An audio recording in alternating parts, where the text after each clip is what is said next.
Oke, jadi diagnosisnya ada macam-macam ya, sesuai di timingnya. Kala berapa, fase apa, kelainannya apa, nanti diagnosisnya beda. Seperti misalnya persalinan memanjang, itu karena fase latennya memanjang. Berarti ini di fase laten. Kemudian fase aktif kelainannya apa aja? Ada dua. Pertama, persalinan terhambat atau kaset. Ini masih ada kemajuan,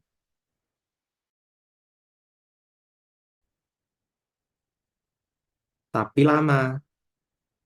Tidak sesuai durasi waktu yang seharusnya, yang fisiologis. Misalnya fisiologisnya 2 jam, tapi dia butuh waktu 3 jam. Itu masuknya ke persalinan terhambat. Di fase aktif, nanti kan ada yang namanya dilatasi serviks, ada yang penurunan. Ketika kita melakukan pemeriksaan dalam dengan VT, kita selain menilai pembukaan berapa senti, kita juga harus menilai bagian terbawah janinnya itu sudah sampai turunan yang mana. Kalau dua-duanya eh, stagnan atau lama, maksudnya berarti persalinan terhambat. Tapi kalau spesifik di salah satu, misal sudah ada penurunan tapi dilatasinya menetap, ya berarti dilatasi serviks fase aktif yang terhambat. Kalau penurunannya aja, ya berarti penurunan terhambat.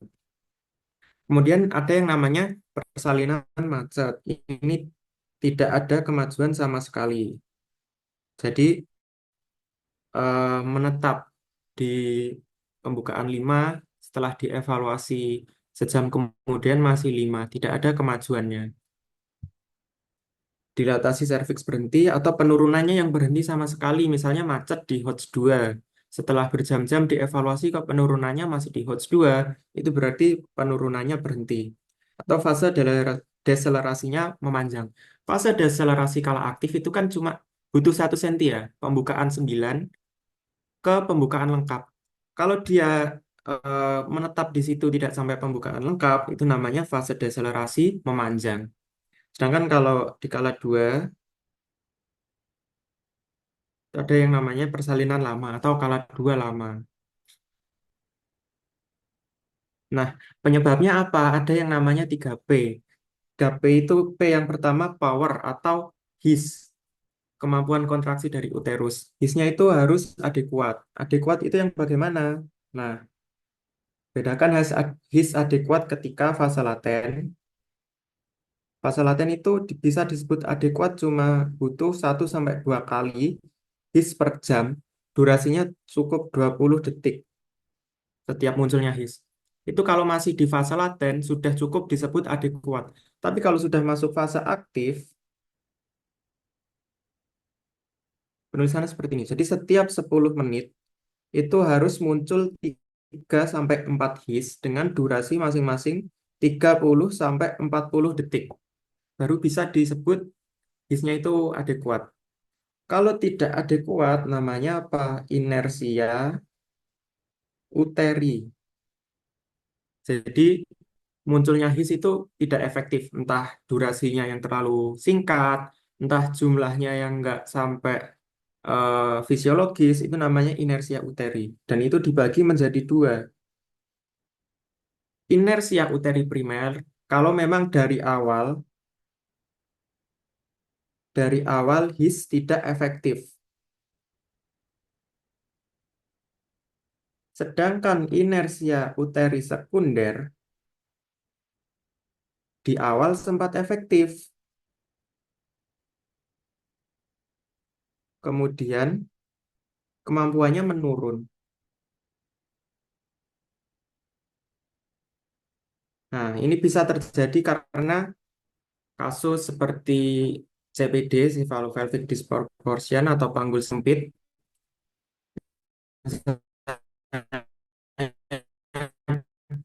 kepala bayi dipakai terus dan ibu kelelahan, akhirnya efektivitasnya menurun, jumlahnya menurun.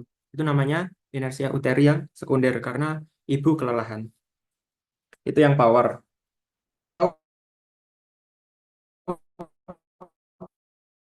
Gangguannya pada passenger. Passenger itu bayinya, posisi atau makrosomia misal terlalu besar. Ini biasanya pada DM gestasional bisa terjadi makrosomia. Jadi sebenarnya jalan lahirnya itu ukurannya normal. Tapi karena bayinya terlalu besar, jadinya susah untuk keluar. Atau gangguan pada passage, misal emang pada ibunya panggulnya sempit.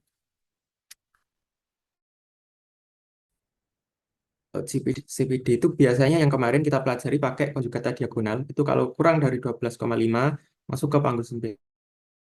Atau konjugata veranya kurang dari 11. Biasanya macetnya di Hodge 2 Bang, macetnya. Karena Hodge 3 kan sempit banget, kepalanya stuck di spina ischiadica. Nah, eh, jadi persalinan patologis semua ini ke bawah nggak disarankan untuk dirujuk semuanya. Nggak bisa diterapi di puskesmas karena resikonya bisa perdarahan, ruptur, itu jadi butuh tata laksana di rumah sakit, langsung rujuk aja. Cuma eh, teman-teman harus belajar istilah-istilahnya yang dalam bahasa Inggris atau yang dalam bahasa Inggris di bahasa Indonesia kan dan sebaliknya. Nah, ini di persalinan terhambat atau KASEP, bahasa Inggrisnya itu Projected Activist Dilatation. Kalau yang terganggu di dilatasinya. Kalau yang penurunannya namanya Protected Descent, penurunannya. Yang terhambat kan masih ada kemajuan. Kalau yang macet, itu untuk pembukaan yang ngestak tidak bertambah, namanya Secondary Arrest of Dilatation. Ini kalau di fase deselerasi ya prolonged deceleration phase. Kemudian ada namanya rest of descent. Descent. Ini sudah pada dilatasi maksimal, tapi tidak mengalami pembukaannya bertambah. Kalau sudah eh, fase deselerasi sampai skala 2, bisa failure of descent. Jadi istilah-istilahnya jangan sampai kebalik-balik atau lupa, nanti muncul di opsi, udah nggak bingung lagi. Kebanyakan, hampir semuanya dirujuk ya ini, semuanya dirujuk. Kemudian ada persalinan dengan alat bantu. Cuma dua, ekstraksi vakum atau forceps. Nah, kapan kita bisa memilih vakum, kapan kita bisa memilih forceps? Perbedaannya itu ini, ada tidaknya his. Kalau vakum dihisap gitu ya, harus ada kekuatan ibu atau ibunya belum kelelahan. Sedangkan forceps itu tidak harus ada his efektif. Jadi ibu kelelahan pun bisa dilakukan forceps. Cuma nanti dilihat lagi ada kontraindikasi enggak. Jadi pakai alat bantu pun ini ada syarat-syarat yang harus dipenuhi. Presentasinya harus tidak ada malpresentasi, tidak ada letak lintang, tidak ada sungsang. Kalau sungsang pun harus bokong yang murni atau complete bridge seperti itu. Jadi tidak semua yang macet bisa dilakukan persalinan dengan alat bantu. Kontraindikasi PAP, pembukaan serviks tidak lengkap, jangan sampai ditarik. Nanti ruptur serviksnya. Klinis panggul sempit juga tidak boleh, karena kepalanya nggak bisa lewat di panggul, jangan ditarik paksa. Nanti jadinya janinnya bisa terluka. Prematur juga tidak disarankan. Kemudian sikap bayi ini ya ada malpresentasi, jadi tidak boleh dilakukan. Ada syarat yang harus dipenuhi untuk persalinan dengan alat bantu. Oke, lanjut ke cephalopelvic disproportion. Jadi secara definisinya itu hambatan persalinan karena ukuran kepala janin dan pelvis tidak sesuai. Maksudnya kepala janin lebih besar daripada jalan lahir. Itu namanya CPD. Faktor risikonya ibu dengan tinggi badannya rendah. Kalau di skor Fujiro-Rayet itu kurang dari 140 cm, 145 cm. Itu udah resiko CPD. Usia tua, bayi dengan kelainan kongenital, makrosomia dan hidrosefalus. Pokoknya ketika ukuran bayi membesar, itu rentan kepala janinnya lebih besar daripada jalan lahir. Tata laksananya ya SC. Kalau misalnya di daerah gitu ya, daerah terpencil, rumah sakitnya jauh bisa berhari-hari misal kalau dirujuk. Pas dicoba persalinan normal, nggak bisa, bayinya meninggal. Itu dilakukan embriotomi atau kraniotomi. Jadi kalau bayinya sudah meninggal, dipotong saja supaya janinnya bisa lewat, bisa dilahirkan. Daripada nanti komplikasinya kalau nggak segera dilahirkan, perdarahan malah mengancam nyawa ibu juga. Tapi kalau tersedia rumah sakit dan dekat ya SC aja, nggak perlu sampai menunggu saya janinnya meninggal.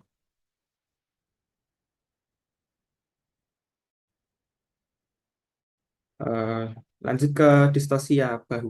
Distosia bahu ini kalau misalnya teman-teman dapat soalnya diagnosis, itu bonus. Karena diagnosisnya gampang. Ketika sudah kala dua gitu ya, pembukaan lengkap, kepala turun. Nah, yang namanya distosia bahu itu kepala muncul tapi nggak bisa lahir. Karena bahunya tersangkut di simfisis. Nanti di soal muncul khas ada sainnya nanti. Jadi secara proses persalinannya ini ada his ibu, nanti kan ibunya mengeran. Ibu mengeran, kepalanya akan terdorong ke jalan lahir. Kan his itu ada waktunya ya, ada durasinya, misal sampai 50 detik. Ketika hisnya sudah beres, his selesai gitu, his hilang. Ini nanti akan kembali lagi, kepala bayi akan terdorong lagi masuk ke dalam. Karena yang mengeluarkan kepala itu dari hisnya. Tapi bahunya tertahan di simfisis. Kalau hisnya sudah selesai, kepalanya akan masuk lagi. Nah, kepala keluar masuk itu kan seperti kura-kura. Itulah namanya turtle sign.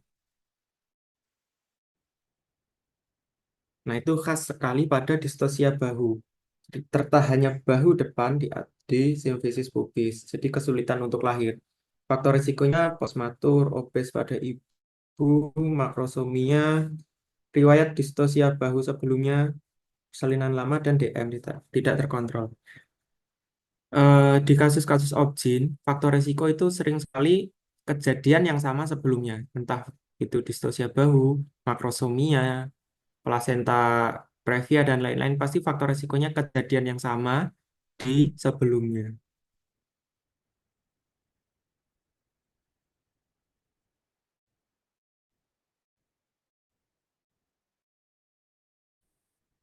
Gejala dan tanda tartel saya keduanya memanjang karena bayi nggak lahir-lahir, bahunya tertahan di simfisis. Walaupun dengan usaha maksimal dan gerakan yang benar, tetap nggak bisa karena eh, jalannya itu jalan lahirnya lebih kecil, mau dia mengejan efektif pun susah. Kemudian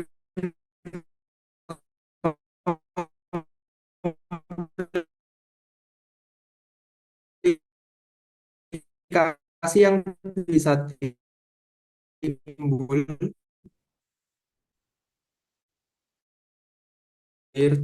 selalu terhimpit di jalan lahir, bisa asfiksia sampai kematian. Fraktur klavikula ini bisa karena sebentar ya, sepertinya internetnya kurang lancar.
Cek masih putus-putus nggak suaranya?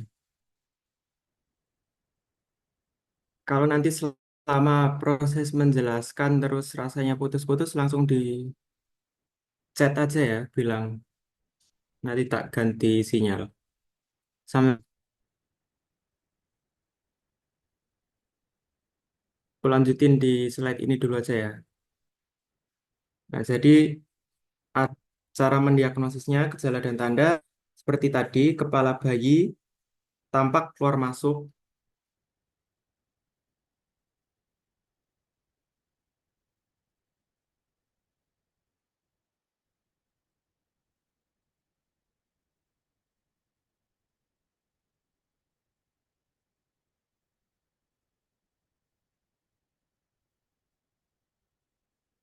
Oke, coba aku lanjutin tapi off cam dulu aja ya.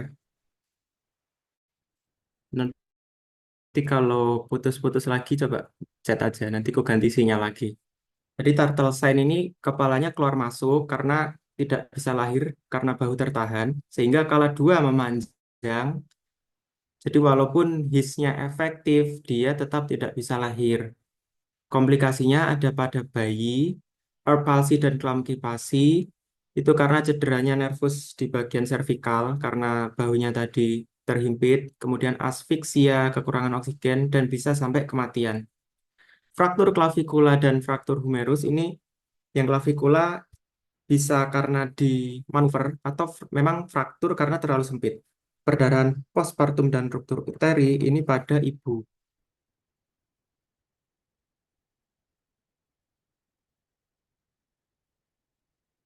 Nah, ini sering kali keluar. Jadi sangat penting untuk dipahami dan dihafalkan karena ini selain pada soal yang sering keluar di saat sudah jadi dokter pun nanti juga berguna. Tata laksananya itu alarmer singkatannya. Yang pertama, ask for help. Kasus distosia bahu itu minimal minimal dikerjakan berdua. Jadi sendirian itu nggak bisa. Jadi kalau di opsi ada ask for help, tata laksana awal, ya pilih aja itu. Kalau misalkan yang ditanyakan manuvernya, manuver pertama yang dilakukan adalah McRobert manuver. Dan itu sering keluar. Bagaimana cara melakukannya? McRobert manuver itu ini, angkat kaki dan bokong. Jadi pada gambar ini yang di kanan, ini kan yang tangan kiri, penolong pertama itu kan mengangkat kakinya sampai bokongnya terangkat ke arah sana ya. Itu namanya McRoberts manuver. Kemudian penolong yang sama melakukan Masanti manuver. Jadi penekanan pada suprapubik. Lihat tangan kanannya. Jadi menekan suprapubik itu namanya Masanti manuver. Masih penolong yang sama, dia melakukan di bagian suprapubiknya itu agak diputer, jadi agak diberikan geseran gitu untuk merotasi bahu yang ada di dalam. Jadi bahu janin dirotasi dari luar. Itu namanya Rubin manuver. Jadi tangan yang sudah di atas suprapubik yang sudah ditekan itu agak digeser supaya bahu yang di dalam itu terrotasi. Itu dilakukan oleh orang yang sama. Kemudian penolong yang kedua melakukan manuver setelahnya. Jadi Wood manuver itu ini, merotasikan bahu. Jadi kayak dibalik gitu bayinya.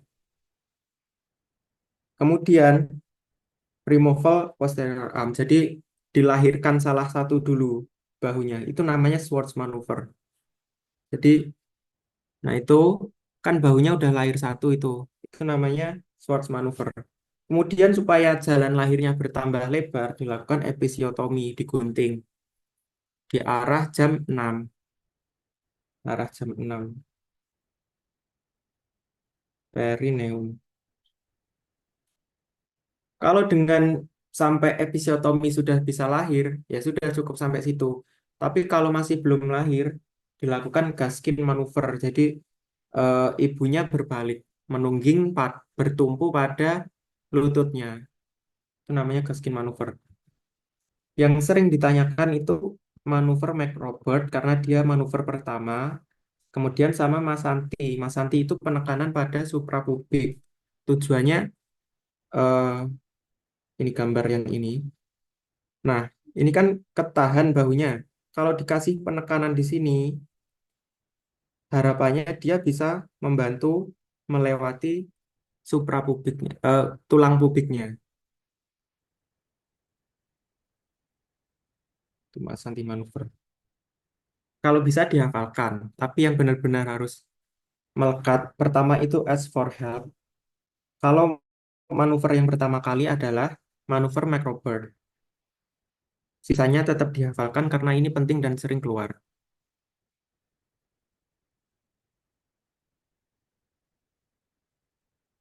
Lanjut ke malpresentasi dan malposisi. Ini beberapa periode UKMPPD sebelumnya itu nggak keluar. Terus kemudian di barusan kemarin keluar lagi. Jadi kalau bisa dimengerti.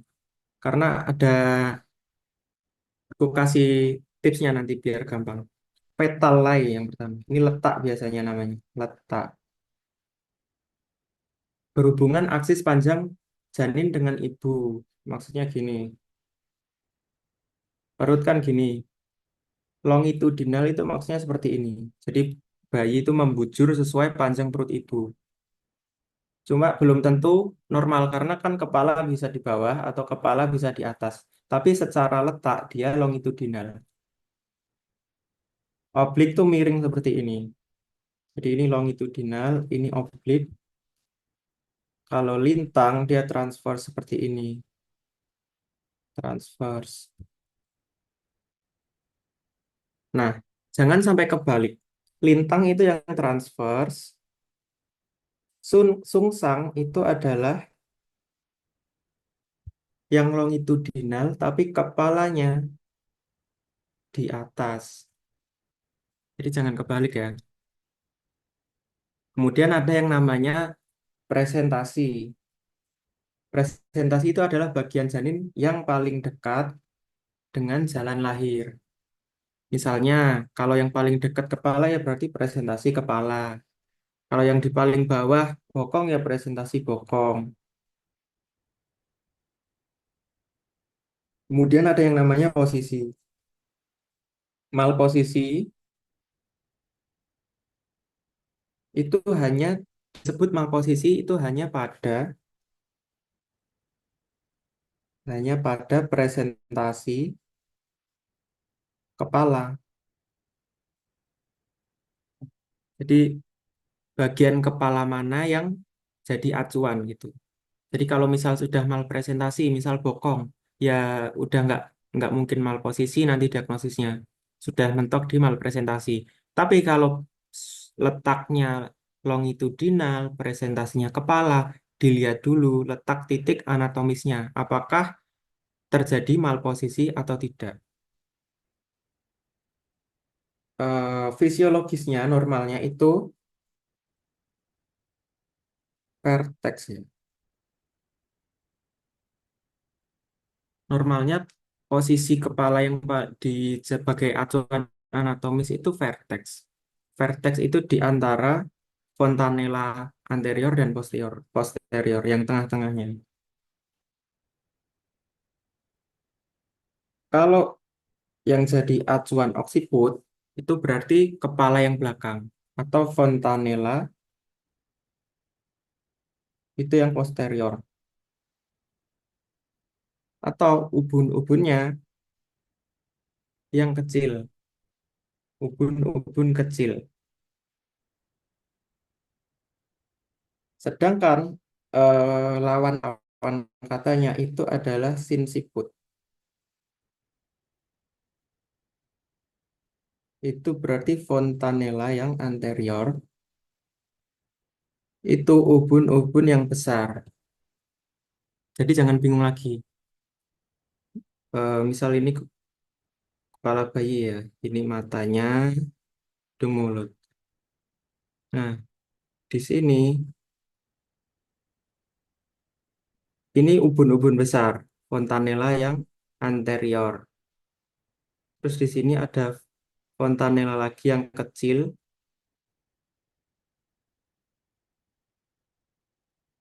UUK, ini UUB. Jangan sampai kebalik, karena nanti penting buat menginterpretasi posisi ketika dilakukan pemeriksaan dalam pakai VT.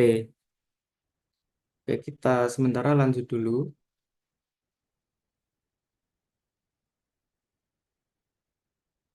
Nah, ini jadi terjadi malpresentasi ketika semua presentasi janin selain yang vertex. Baru nanti malposisi posisi kepala janin relatif terhadap pelvis dengan oksiput sebagai titik referensi. Faktor predisposinya multipara karena di dalam uterusnya ada lebih dari satu janin sehingga rentan berdempet-dempetan dan tidak sesuai dengan posisinya. Oh, itu gemeli maksudnya. Multipara itu sudah hamil berkali-kali ya. Itu gemeli maksudnya. Polihidramnion atau oligohidramnion karena cairan amnionnya tidak sesuai, bisa pergerakan bayinya itu abnormal. Plasenta previa karena plasentanya perlekatannya di bawah. Karena ada massa, sama mirip dengan gemeli karena saling berdesak-desakan dengan massa yang lain. Atau partus preterm. Di usia kehamilan awal-awal bisa saja sebenarnya dia letaknya lintang atau masih sungsang, tapi sampai mendekati usia kehamilan di dekat HPL-nya bisa saja terjadi rotasi yang spontan. Jadi kalau kasusnya preterm itu bisa meningkatkan resiko malpresentasi.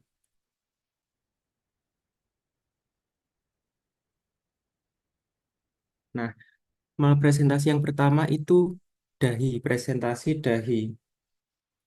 Yang penting di sini adalah pemeriksaan vaginanya harus bisa, teman-teman harus bisa menginterpretasikan. Karena kemarin sempat keluar. Jadi ketika teman-teman melakukan VT, yang namanya presentasi dahi itu yang teraba adalah tulang orbitanya. Jadi matanya teraba. Saya gambarkan ya. Misalkan ini ibu hamil, sini jalan lahir. Jadi yang namanya presentasi dahi itu posisinya seperti ini. Kepala besar, hidung, mulut, mata. Nah, ini jalan lahirnya di sini.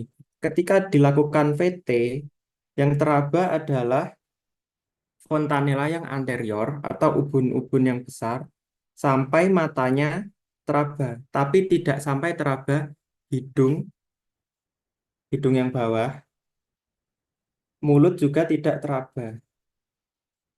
Jadi seolah-olah janinnya itu menyundul jalan lahir. Ketika dipalpasi yang teraba adalah fontanela anterior sampai orbita. Tapi hidung yang lubang hidung itu dan dekat mulut dan mulutnya sendiri tidak sampai teraba. Nah, ini tata laksananya SC bila janinnya hidup. Kalau sudah meninggal ya bisa dilakukan kraniotomi. Paham ya? Jadi kita pelan-pelan aja belajar malposisi malpresentasi ini karena agak kadang membingungkan. Jadi ketika bayi posisinya seperti ini, seperti ilustrasi yang aku gambarin, ketika dilakukan VT, itu yang teraba adalah fontanela anterior, ubun-ubun besar, orbita, itu teraba. Tapi lubang hidung dan lubang mulut tidak teraba. Jadi seolah-olah bayinya menyundul jalan lahir. Itu presentasi dahi.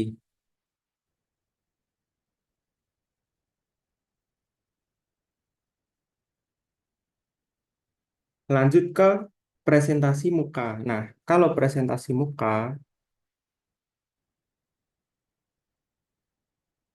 bayinya itu kondisinya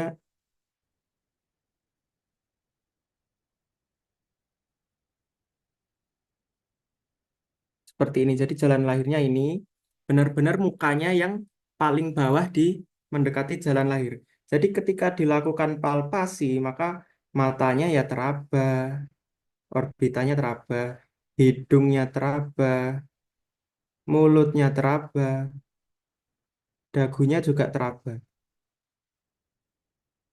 Nah, kalau kasusnya seperti ini, teman-teman harus membedakan apakah dagunya di anterior atau posterior. Di dalam presentasi dan posisi ini, eh, arahnya itu seperti ini ya.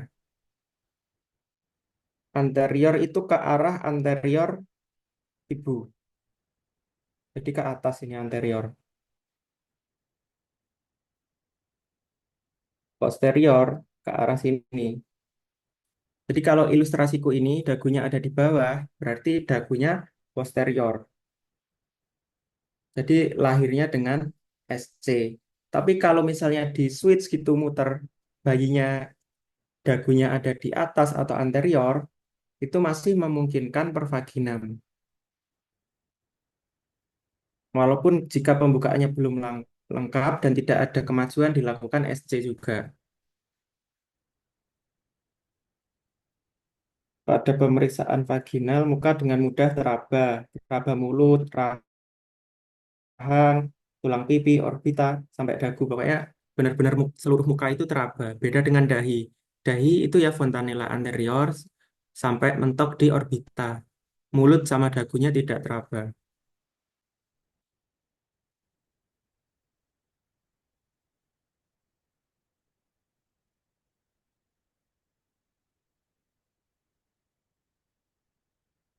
Nah, ini juga sering keluar, sangat sering keluar, di tryout sering keluar, AIP juga sering keluar. Itu yang presentasi bokong. Biasanya ditanyakan diagnosisnya karena namanya ada macam-macam di presentasi bokong. eh, ada namanya bokong sempurna, bokong murni. Bedanya apa? Nah, ini lihat pada gambar. Yang namanya bokong murni atau nama lainnya adalah Frank Bridge itu benar-benar bokongnya saja yang di bawah. Kenapa seperti itu? Karena panggul itu fleksi, panggul kan yang ini ya, dia fleksi nekuk gini. Tapi lututnya ekstensi, lututnya lurus. Panggul fleksi, lututnya ekstensi sehingga yang di bawah benar-benar bokongnya saja. Makanya bokong murni, pure bokongnya aja. Itu namanya Frank Bridge. Sedangkan yang disebut complete bridge atau bokong sempurna itu panggul dan lutut sama-sama fleksi. Jadi sendi panggulnya menekuk fleksi, lututnya juga menekuk fleksi. Jadi posisi di bawahnya itu adalah bokong dan kaki yang menekuk. Seperti ini. Itu namanya complete bridge. Kedua presentasi ini masih bisa dicoba per vaginam. Tapi kalau sudah geser ke kanannya itu, di kanannya itu, kanannya pas ini, itu kan nggak jelas ya, dia complete atau yang frank. Karena kakinya yang satu nekuk, yang satu lurus. Itu namanya incomplete bridge. Itu sudah tata laksananya SC. Yang ke kanan ini juga, ke kanan itu footling. Footling itu artinya kakinya ada yang menjulur ke bawah. Kalau sampai sikapnya seperti berdiri ini kan berarti panggulnya ekstensi, lututnya ekstensi. Atau yang sampingnya ini salah satu kakinya saja yang menjulur, itu namanya juga footling. Kalau yang kanannya ini berarti kan panggulnya ekstensi, lututnya fleksi, kayak berlutut gitu. Itu namanya juga footling. Incomplete bridge sama footling itu SC.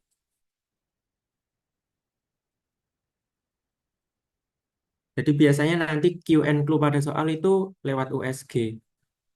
dari pemeriksaan fisiknya dulu, Leopold, bagian terbawahnya teraba besar lunak. Oh kan berarti bokong. Ketika coba di USG, nanti dikatakan QN clue-nya. Panggulnya fleksi, lututnya entah fleksi atau ekstensi sesuai soal. Teman-teman harus bisa menginterpretasikan ini sebenarnya yang frank bridge atau complete bridge. Kalau frank bridge kan bokong murni, benar-benar bokongnya saja. Berarti panggulnya menekuk, lututnya lurus. Yang di bawah pure bokongnya aja, pure frank bridge. Kalau panggul dan lututnya sama-sama fleksi, presentasi bokong berarti itu complete bridge. Jadi jangan sampai kebalik. Kalau salah satu kaki sudah menjulur ke bawah, berarti footling namanya.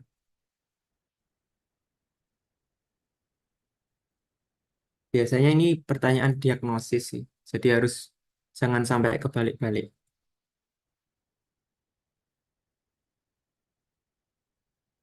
Kalau yang presentasi majemuk itu maksudnya misal kepala di bawah atau bokong di bawah, tapi ada tangannya yang menjulur ke jalan lahir. Itu majemuk namanya. Ada ekstremitas yang menjulur bersamaan dengan kepala atau bokong. Sebenarnya bisa dicoba pervaginam. Pervaginam dulu dicoba, kalau susah baru di SC. Reposisinya knee chest position atau Trendelenburg. Jika prosedur gagal, lakukan SC.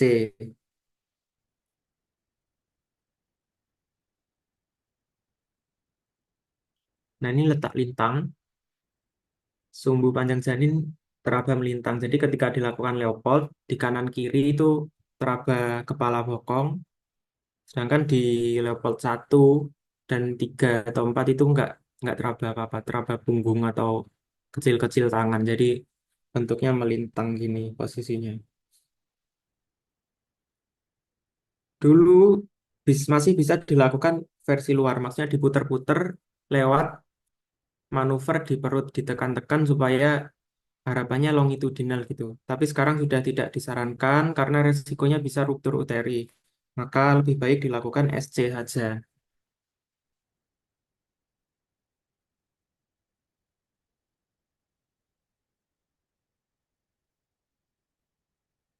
Nah, malposisi itu oksiput yang tidak di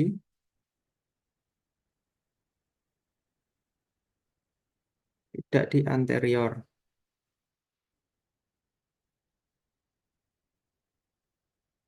Oksiput kan kepala yang belakang, berarti fontanella posterior, berarti ubun-ubun kecil. Itu seharusnya di anterior.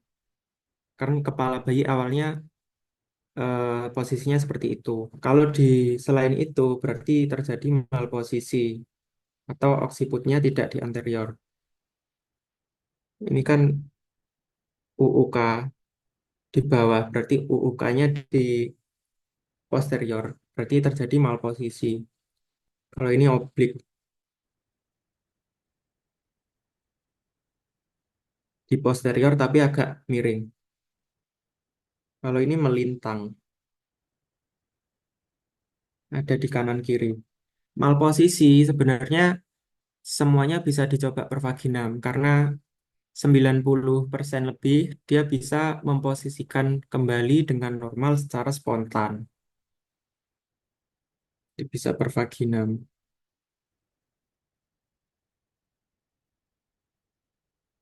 Nah ini, rotasi spontan terjadi pada 90% kasus.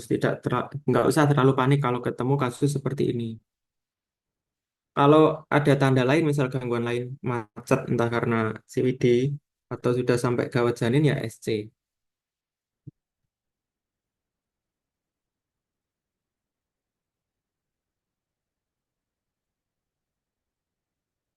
Nah itu ya, jadi malpresentasi bisa dahi, muka, tadi sudah aku jelasin. Kalau muncul di soal biasanya interpretasi pemeriksaan dalam, jangan sampai salah. Kalau dahi ya seperti eh, bayinya itu menyundul jalan lahir, memang dahinya yang teraba, cuman terbatas sampai orbita. Mulut tidak sampai teraba. Kalau muka ya berarti bagian-bagian muka. Di muka kan ada mata, hidung, mulut, dagu, itu teraba semua. Cuma harus bisa membedakan dagunya itu di anterior atau posterior. Kalau tidak ada informasi di soal, berarti yang dilihat adalah dahinya atau fontanella anteriornya ada di posisi mana. Dagu dan fontanella anterior kan atas bawah nih. Kalau yang di posterior fontanella anterior, ya berarti dagunya ada di atas atau di anterior. Sebaliknya ya fontanellanya di atas berarti ya dagunya di bawah. Bokong. Bokong biasanya diagnosis, jangan sampai kebalik bokong murni, frank bridge, sama complete bridge. Jangan sampai kebalik. Majemuk jarang sih, cukup nice to know aja kalau ada kepala dengan tangannya menjulur ke jalan lahir, itu namanya majemuk. Lintang ya dia posisinya melintang, malposisi itu oksiputnya tidak di anterior, tapi 90% bisa lahir spontan per vaginam.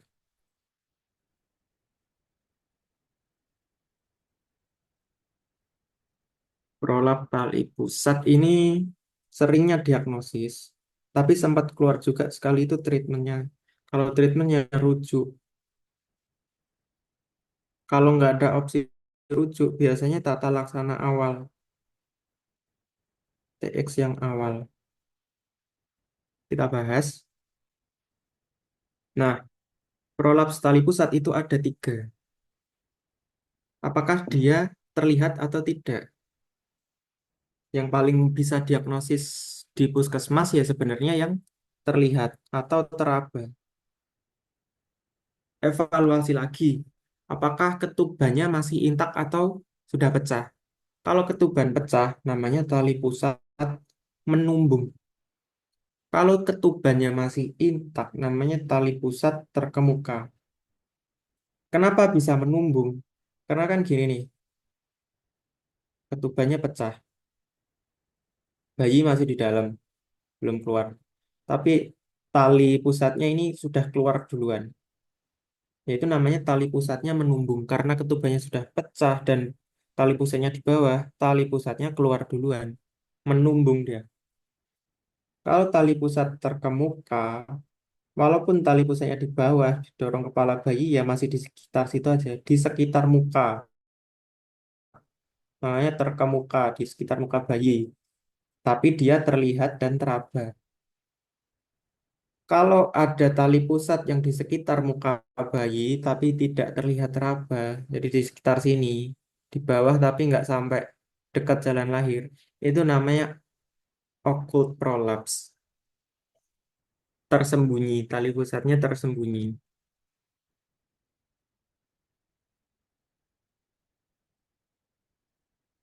Nah, jadi keluarnya tali pusat dari uterus hingga melewati bagian terendah janin. Jadi bagian terendahnya itu tali pusat. Biasanya kan bagian terendah entah kepala, bokong, atau sesuai bagian terendahnya. Tapi ini tali pusatnya melewati itu. Kalau sudah pecah ya bisa bocor duluan tali pusatnya, menumbung. Faktor resikonya malpresentasi, gemeli, prematur, atau tali pusatnya memang panjang lebih dari 75 cm.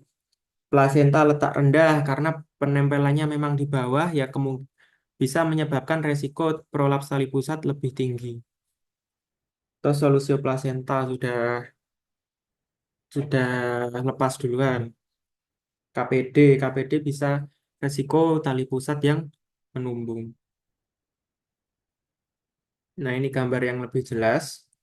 Tali pusat menumbung itu tali pusatnya keluar karena ketubannya memang sudah pecah. Jadi tali pusatnya bisa lolos keluar dulu lewat jalan lahir. Itu namanya yang menumbung. Kalau masih di sekitar muka, tapi di bagian terendah, kan bisa terlihat itu dari pemeriksaan, teraba juga. Itu namanya terkemuka. Sedangkan yang occult prolapse, tersembunyi itu di dekat-dekat muka juga, cuma dia nggak di paling bawah. Jadi tersembunyi dia. Kalau dari jalan lahir kan nggak terlihat. Ini diagnosis cuma tiga ini, membedakan jadi jangan sampai salah.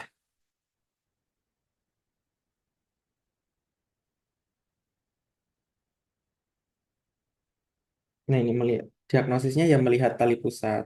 Kalau terlihat atau teraba ini kan berarti yang terkemuka atau yang menumbung.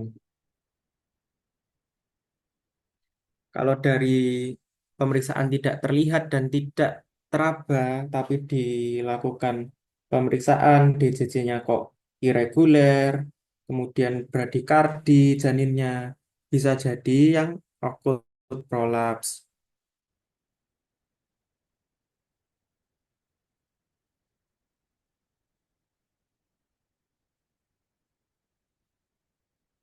Tata laksananya adalah terminasi kehamilan segera, karena tali pusat yang di bawah itu atau prolaps tali pusat itu bisa mengganggu kesejahteraan janin. Jadi kalau bradikardi terus-terusan bisa gawat janin, janinnya bisa meninggal.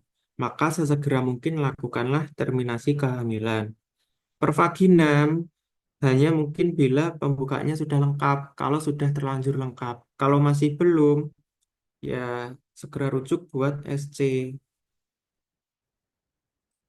Kemudian tidak boleh memanipulasi tali pusatnya. Posisinya bisa Nices atau Trendelenburg posisi C.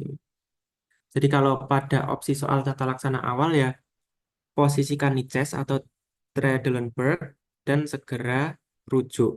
Itu biasanya tata laksana awal. Pokoknya stabilisasi ABC dulu kemudian rujuk.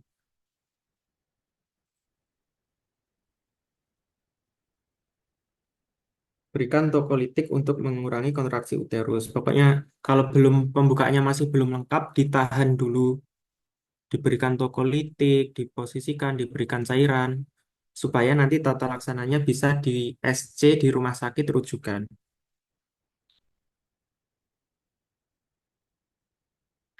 Oke, lanjut ke polihidramnion dan oligohidramnion. Ini cukup sering keluar. Biasanya USG kan pemeriksaannya.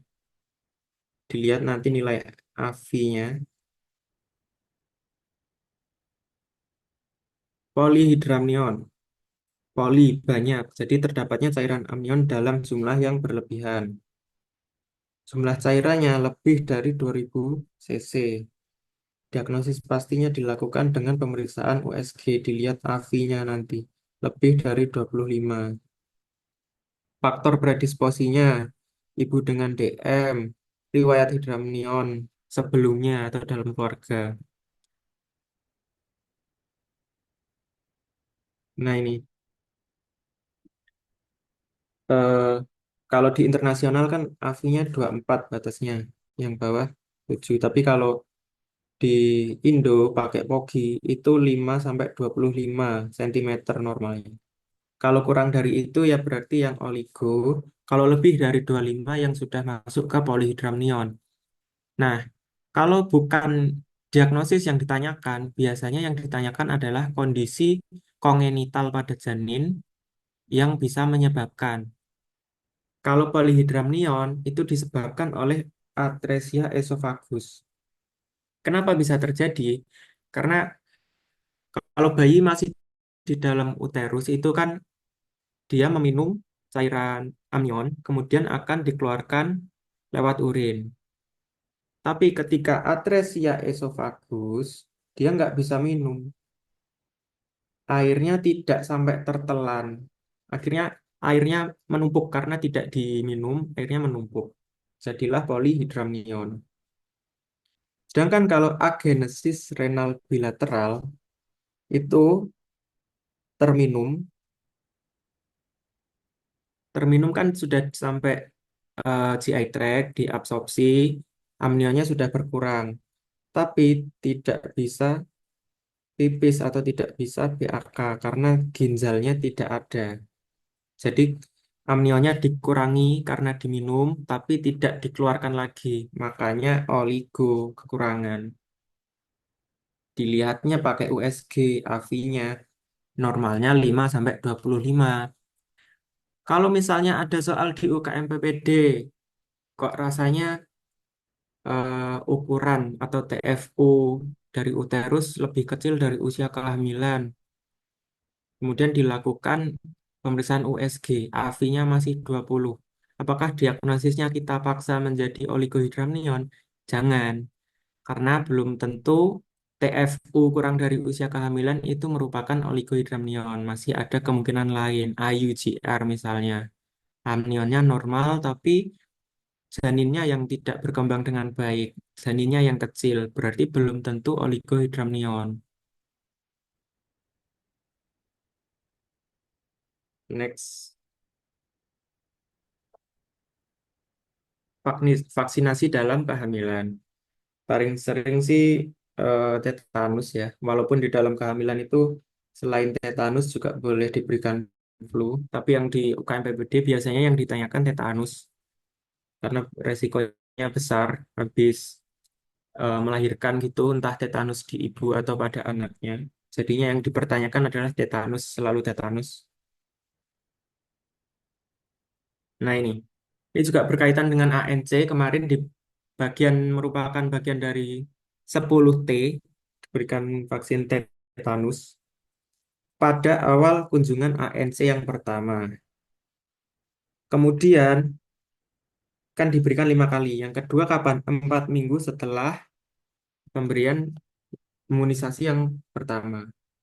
Jadi gampangannya gini. Satu, ya, ya, satu setengah, satu, satu. Jadi imunisasi diberikan pada kunjungan ANC pertama. Imunisasi yang kedua 1 bulan setelah imunisasi yang pertama.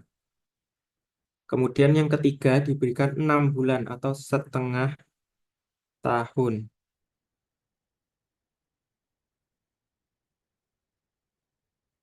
Setengah tahun setelah dosis yang kedua.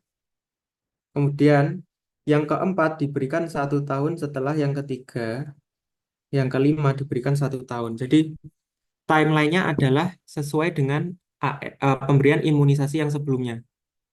Yang TT pertama diberikan pada kunjungan pertama ANC. TT yang kedua mengikuti, jadi 1 bulan setelah TT pertama. TT yang ketiga setengah tahun dari TT yang kedua. Kemudian sisanya 1 tahun, 1 tahun setelahnya. Biasanya di soal UKM PPD itu agak tricky. Pertanyaannya gini, kalau TT yang pertama diberikan pada kunjungan saat ini, kapan lagi diberikan TT yang ketiga? Nah, berarti kan harus ngitung, jangan sampai salah. Berarti TT ketiga kan diberikan dari penjumlahan ini. 1 bulan plus setengah tahun atau 7 bulan. Maka jawaban yang benar adalah 7 bulan setelah TT yang pertama. Dengan asumsi memang ibunya rutin kontrol dan diberikan TT yang kedua. Jadi jangan sampai terjebak.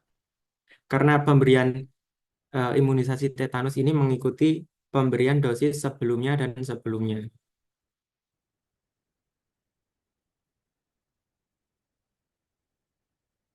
Kemudian perdarahan pada kehamilan muda. Maksudnya kehamilan muda itu kapan? Adalah usia kehamilan kurang dari 20 minggu. Atau usia berat janinnya 500. Karena belum viabel. Jadi sudah pasti tidak bisa bertahan dan sudah pasti meninggal janinnya. Itu namanya perdarahan pada kehamilan muda. Diagnosis bandingnya ada apa aja? Ada abortus, ada KET, ada mola, ada blighted ovum. Jadi ketika pasien datang usia kehamilannya masih kurang dari 20 minggu, ada mengeluh perdarahan. Teman-teman, diagnosis bandingnya 4 ini. Apakah dia abortus, apakah dia KET, mola, atau blighted ovum. Nah, mind mapnya kayak gini. Biasanya pada soal itu kan infonya yang dikasih sudah mengarahkan ya. Kalau misalnya kasusnya abortus, maka nanti akan diberikan informasi terkait inspekulum.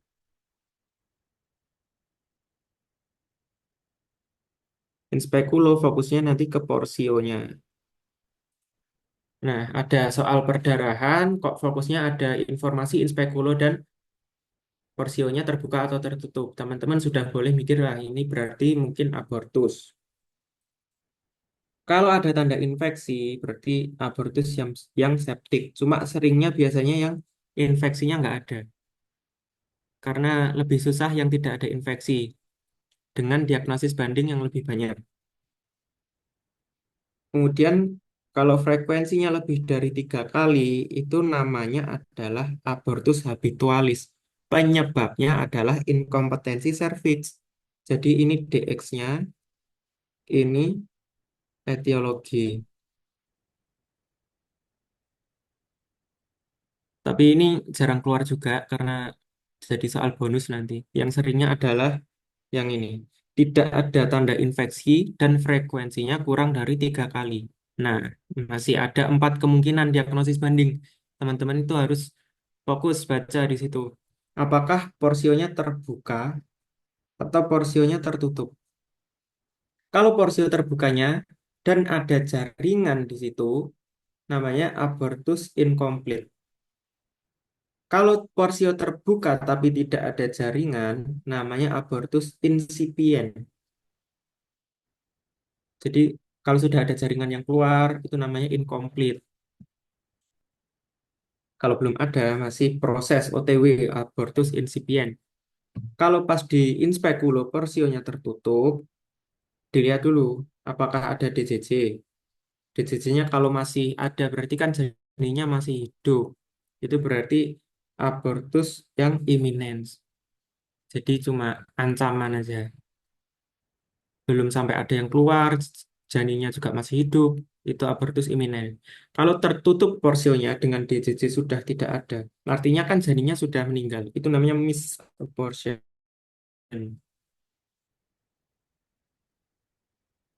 Ada nanti porsionya sudah tertutup, terus keluar jaringan juga. Porsio tertutup keluar jaringan itu namanya complete, abortus complete.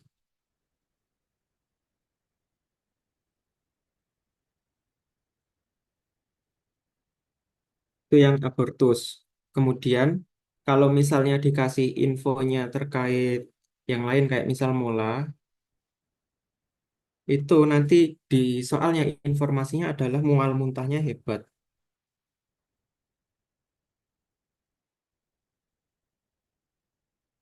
Karena mola ini kan kelainannya pada trofoblast.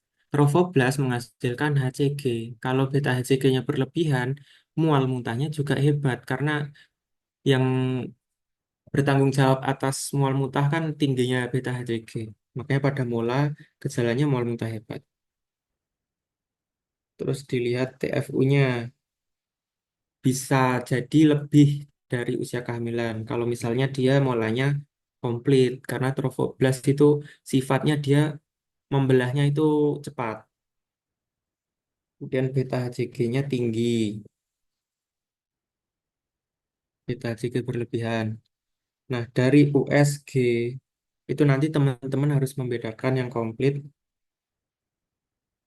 dan parsial.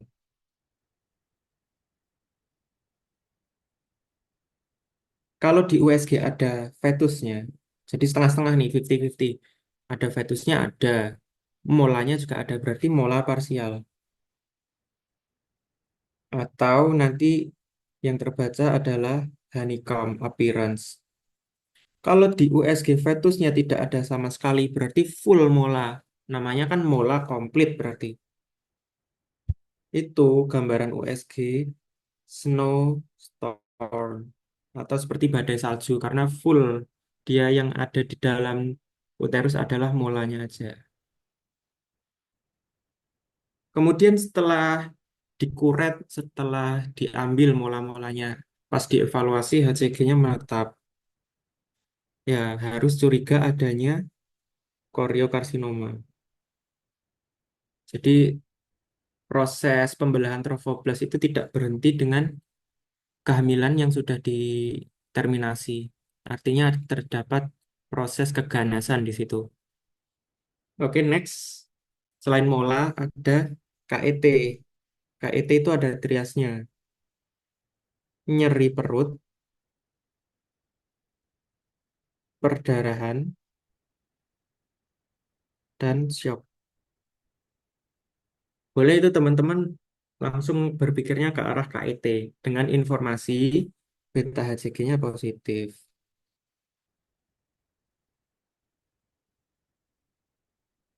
Kalau enggak, masih ada diagnosis banding yang lain. Pokoknya berarti kehamilan ektopik terganggu itu kan positif hamil atau beta HCG-nya positif atau PPTS-nya positif. Dengan trias ini, itu curiga ke arah KIT. Dilated ovum itu ada perdarahan, di USG ada gestational sac, tapi tidak ada fetus di dalamnya. Karena fetusnya nggak berkembang. Itu plated ovum.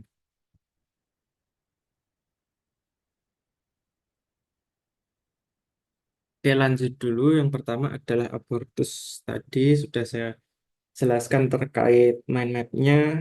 Next dulu. Nah, ini gambarnya. Kalau abortus imminent, itu hanya ada niat aja. Ada perdarahan, tapi porsinya masih tertutup. Masih bisa mungkin untuk dipertahankan. Karena porsinya masih tertutup. Kemudian kalau sudah siap-siap abortus, itu namanya abortus incipient. Porsionya terbuka, sudah lebih lebar. Abortus incomplete, kalau sudah jaringannya ada yang keluar, ini sudah hancur kan fetusnya. Ada jaringan yang keluar menggumpal, tapi porsinya masih terbuka, itu incomplete. Kalau sudah komplit, porsinya tertutup, di dalamnya sudah tidak ada fetusnya juga, berarti sudah selesai, komplit. TFU-nya berkurang biasanya.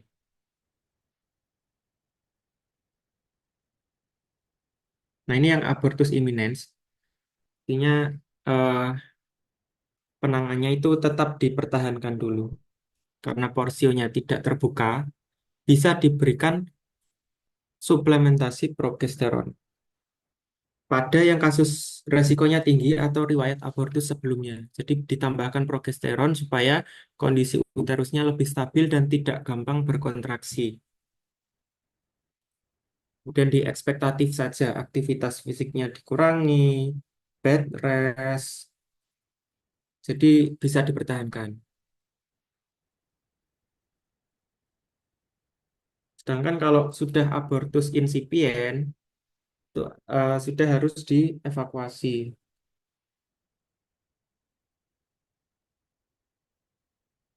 Karena kan porsinya sudah terbuka, sudah tidak bisa dipertahankan. Jadi resikonya sangat tinggi kalau dipertahankan. Bisa perdarahan terus-menerus, bisa infeksi, dan lain-lain. Makanya harus dievakuasi. Evakuasi konsepsi dengan, kalau misal usia kehamilannya masih sangat muda, kurang dari 16 minggu, dilakukan aspirasi vakum manual, jadi disedot gitu. Tapi kalau sudah lebih dari 16 minggu, kan janinnya sudah membesar tuh. Kalau dihisap atau disedot pakai aspirasi vakum manual, takutnya banyak sisanya. Makanya dibiarkan ekspulsi spontan. Diberikan oksitosin aja supaya lahir spontan, supaya keluar semua.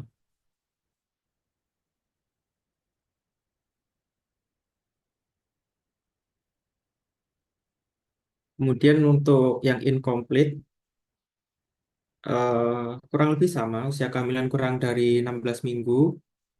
Kalau perdarahannya ringan sedang, bisa digunakan jari atau forceps cincin. Jadi abortus incomplete ketika dilakukan in speculo, porsionya membuka dan sudah ada jaringan yang keluar. Jadi kalau dimasukkan jari itu bisa masuk dan dikeluarkan pakai jari atau pakai forceps cincin untuk mengeluarkan sisanya, sisa jaringannya. Tapi kalau perdarahannya banyak dan terus-menerus, nanti kalau aku putus-putus lagi bilang di chat ya. Ini tulisannya internetnya nggak stabil soalnya. Oke, aku lanjutin. Kalau usia kurang dari 16 minggu kemudian perdarahan banyak dan terus-menerus, dilakukan AVM, aspirasi vakum manual. Jika tidak tersedia, ya kuret aja pakai sendok kuret. Kalau usia kehamilannya lebih dari 16 minggu, sama kayak tadi, harapannya lahir spontan pakai oksitosin, supaya tidak ada resiko jaringan yang tertinggal.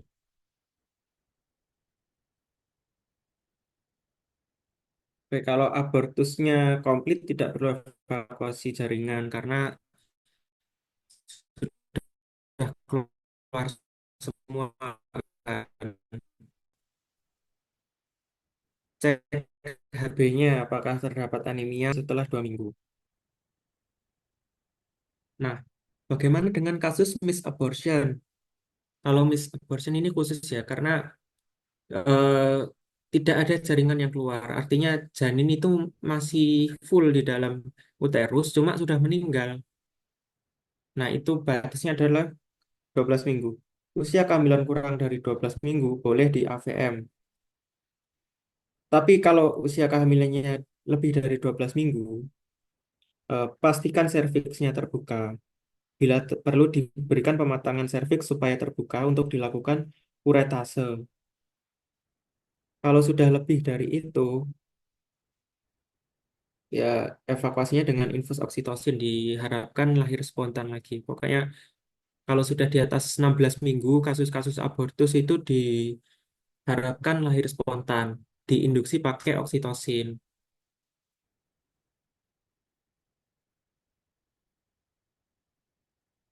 Abortus lainnya ini lebih khas, ada yang namanya infeksiosa dan septik.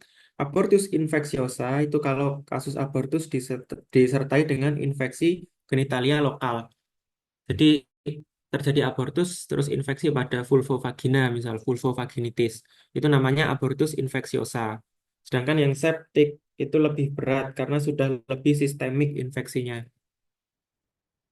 Jadi infeksinya sudah di seluruh tubuh, tidak hanya lokal di daerah genitalia. Tata laksananya, yang abortus infeksiosa bila tidak shock, dikuretasenya 24 jam kemudian masih bisa. Bila ada tanda shock ya direhidrasi dulu baru dikuretase. Intinya lebih butuh cito itu yang septik karena dia lebih berat dan sistemik. Dikuretase cito, kuret cito. Sedangkan abortus infeksiosa ini bisa kasihlah antibiotik dulu baru nanti kuretnya dielektifkan kemudian 24 jam kemudian. Tapi kalau abortus septik itu harus segera.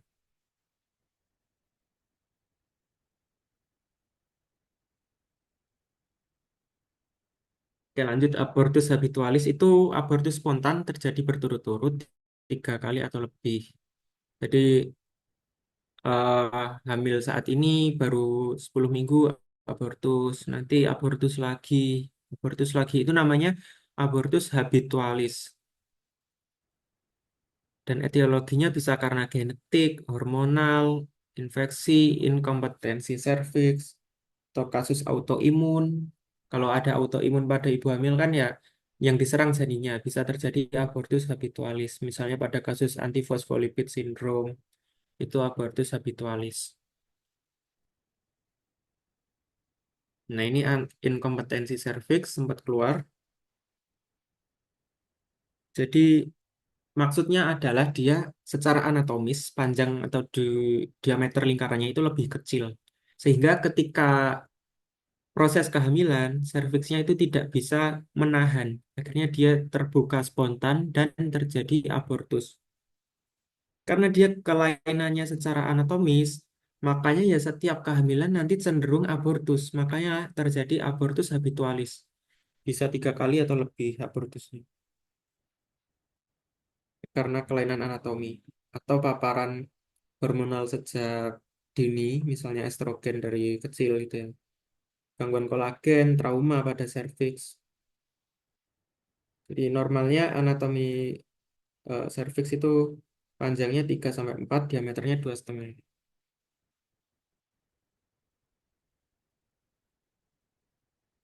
Diagnosisnya abortus habitualis atau sering sekali abortus, kemudian selaput ketubannya menonjol disertai dilatasi serviks pada trimester pertengahan. Belum saatnya lah, pokoknya karena dia inkompeten, tidak bisa mempertahankan kehamilan sampai aterm. Jadi sering abortus atau kalau sampai bisa di usia kehamilan lanjut pun preterm biasanya nggak sampai yang aterm. Pemeriksaannya pakai USG yang transvaginal. Nanti bentuknya entah penyempitan atau membentuk huruf yang abnormal. Kemudian yang khas adalah panjang serviksnya kurang dari 2,5 cm. Itu berarti bisa didiagnosis inkompetensi serviks. Jadi secara anatomis dia memang lebih kecil atau lebih pendek. Tata laksananya karena dia kelainan anatomi, jadi secara pembedahan cerclages itu pakai penguat di seperti gelang gini, ditutup supaya dia tidak membuka secara spontan. Jadi supaya karena kelainannya secara anatomis, ya dibantunya secara anatomis juga diberikan penutup gelang supaya dia tidak terbuka dan menyebabkan abortus. Itu bisanya di rumah sakit, makanya harus dirujuk ke RS. Batasi aktivitas atau bed rest. Hindari hubungan seksual karena memberikan stres mekanik dan berhenti merokok atau menghindari asap rokok.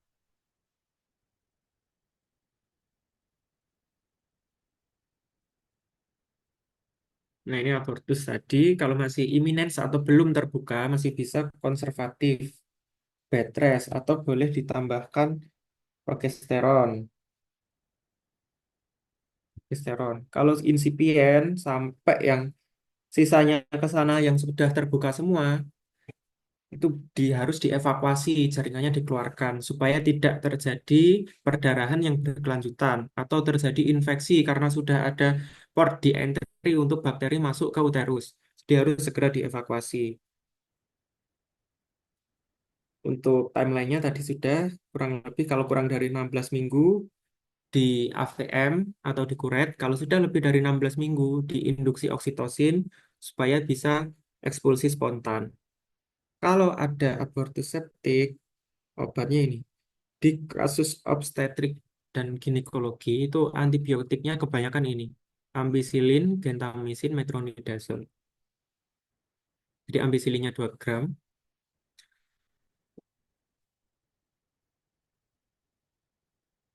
Oke, jadi ampicillinnya 2 gram itu per 12 jam. IV, IV ya. Kemudian gentamicin-nya 5 miligram per kilogram berat badan per 24 jam. Biasanya dibagi 3 dosis.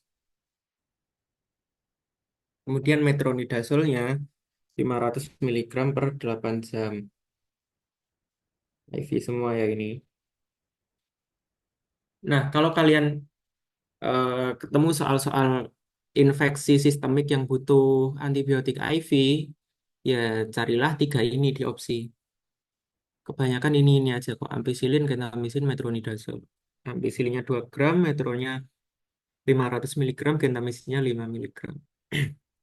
Kemudian ada abortus habitualis, kalau memang karena inkompetensi serviks ya, eh, inkompetensi serviks ya di cerclages. Tapi kalau karena penyebab lain seperti autoimun ya di tata laksana etiologinya aja, menyesuaikan kalau abortus habitualis.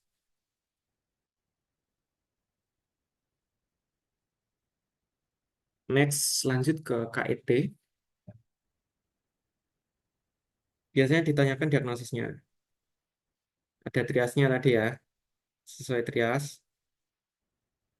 Kemudian treatmentnya, apakah dia yang diminta treatment awal atau definitif? Oke, kita bahas saja. KIT atau kehamilan ektopik terganggu. Bedakan dengan KE, kehamilan ektopik. Kalau KE saja, kehamilan ektopik itu kehamilan di luar uterus. Jadi bisa di tuba falopi, di serviks, intraperitoneum. Kalau tidak sampai menimbulkan gejala, itu namanya ya KE aja. Berarti hamil tapi di luar uterus gitu. Entah di tuba falopi, serviks, atau intraperitoneum. Yang namanya KET itu adanya ruptur. Ruptur di tempat implantasi dari kehamilannya. Kalau di tuba falopi ya berarti ruptur tuba falopi. Karena kan seiring bertambahnya usia kehamilan kan janin juga membesar. Sedangkan tuba falopi itu cuma sekecil itu. Tidak fungsinya dia dipakai untuk implantasi. Ya, akhirnya dia pecah gitulah, ruptur dan mengakibatkan perdarahan.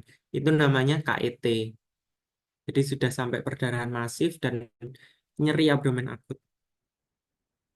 Paling banyak 95% itu di tuba falopi. Ingat-ingat ini karena pernah keluar di UKMPPD. Jadi pertanyaannya adalah kelainan yang paling sering dari kondisi tersebut. Kasusnya ternyata mengarah ke KET. Opsinya ada tuba falopi, ovarium, cervix. Jadi jawabannya adalah tuba falopi yang paling sering. Sisanya yang 5% di tempat lain. Pokoknya di luar uterus lah.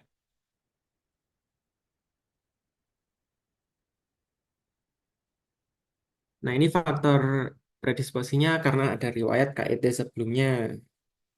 Operasi tuba, penggunaan AKDR, infertilitas, riwayat abortus, dan riwayat SC sebelumnya. Diagnosisnya adalah eh, nyeri ya, nyeri abdomen. Kemudian pucat dan kesadaran menurun karena shock. Jadi nyeri, shock, dan adanya darah. Darah, nyeri, shock. Kalau ada tiga ini, lakukan PP test atau plano test. Ketika hasilnya positif, berarti wah fix ini mengarah ke KET. Diyakinkan dengan USG memang adanya janin di luar uterus. Itulah diagnosis dari KET. Tapi secara klinis pun sebenarnya sudah bisa ditegakkan, ditunjang dengan PP.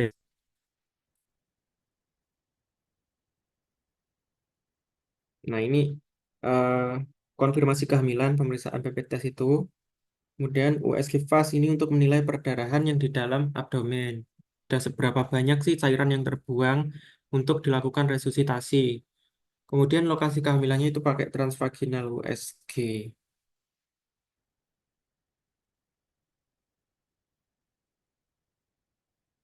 Dan ini nggak bisa ditata laksana di puskesmas ya.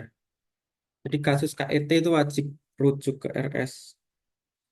Karena kita di puskesmas cuman bisa TX awal, ya rehidrasi atau resusitasi. Sambil menyiapkan rujukan.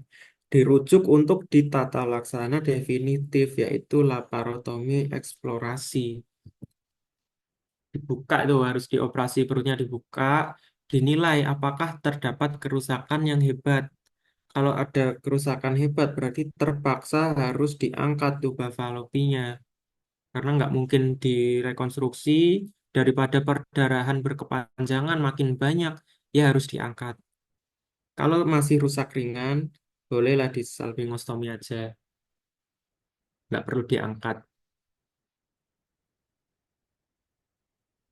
Oke, next. Itu tadi KET. KET berarti clue-nya tadi trias itu ya, sambil PP testnya positif. Kalau di Mola, biasanya ditanyakan itu diagnosisnya. Di opsi ada dua biasanya, parsial dan yang komplit. Jadi jangan sampai terbalik, lagi-lagi jangan sampai terbalik. Kemudian komplikasinya, kemudian dari pemeriksaan penunjang, diagnostiknya apa, gold standarnya apa, atau untuk monitoringnya apa. Jadi beda nanti.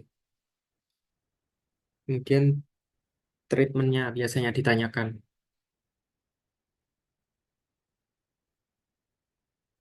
Nah, per definisi adalah molahidatidosa itu bagian dari penyakit trophoblastik gestasional. Jadi trophoblastik, trophoblasnya membelah secara tidak terkendali, makanya beta HCG-nya tinggi.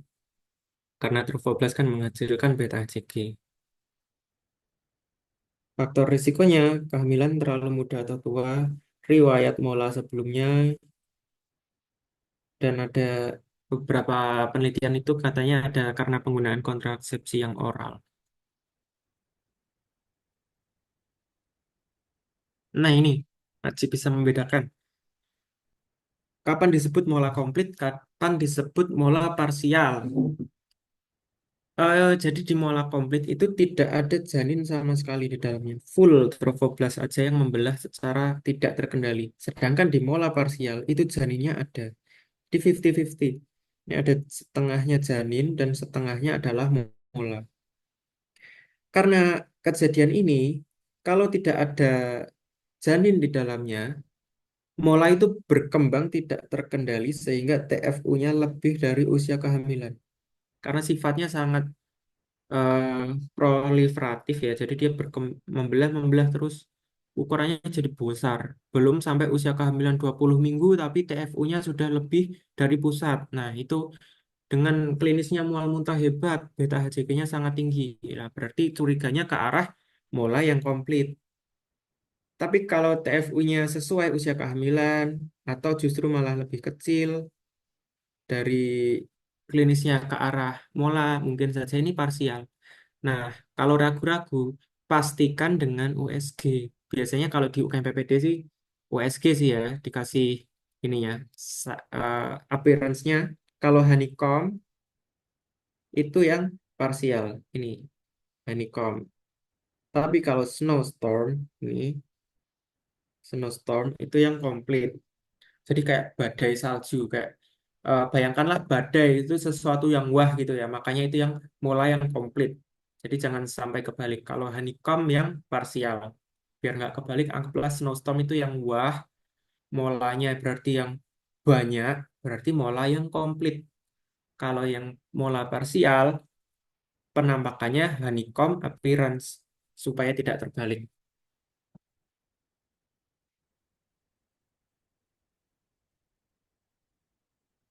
Diagnosisnya bagaimana?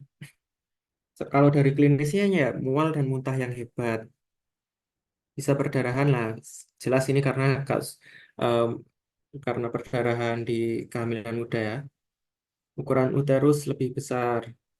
Keluar jaringan seperti anggur. Ini bisa saja di Q&Q soal.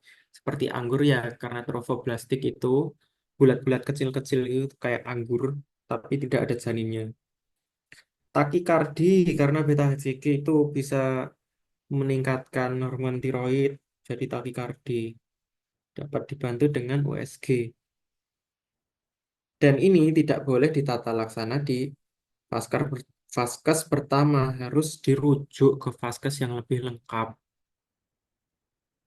Jadi kita cuma merujuk aja, kita mengenali, kita mendiagnosis, kalau nggak ada USG ya suspek dulu aja sesuai klinis, dan dirujuk. Rehidrasi aja kalau dia ada tanda-tanda shock. Nah, pemeriksaan penunjangnya, eh, diagnostiknya, itu bisa pakai USG. Dengan USG itu kita sudah bisa bilang bahwa ini adalah kehamilan mola. Tapi sebenarnya gold standarnya itu pakai biopsi. Nanti akan terbaca edema fili, hiperplasia, trofoblast, dan tidak ada pembuluh darah janinnya. Kalau untuk monitoring, itu beta HCG. Tadi ya, kalau misalnya sudah dikuret, sudah dikeluarkan, ekspulsi, sudah dievakuasi, seharusnya kan beta HCG-nya turun tuh karena trofoblastnya sudah tidak ada. Nah, setelah 2 minggu atau 1 bulan dievaluasi kok beta HCG-nya masih tinggi, artinya ada keganasan. Trofoblastnya sudah bisa membelah di tempat lain. Itu bisa terjadi namanya koriokarsinoma. Nah, ini monitoring jangan hamil dulu selama 1 tahun. Beta HCG setiap 2 minggu.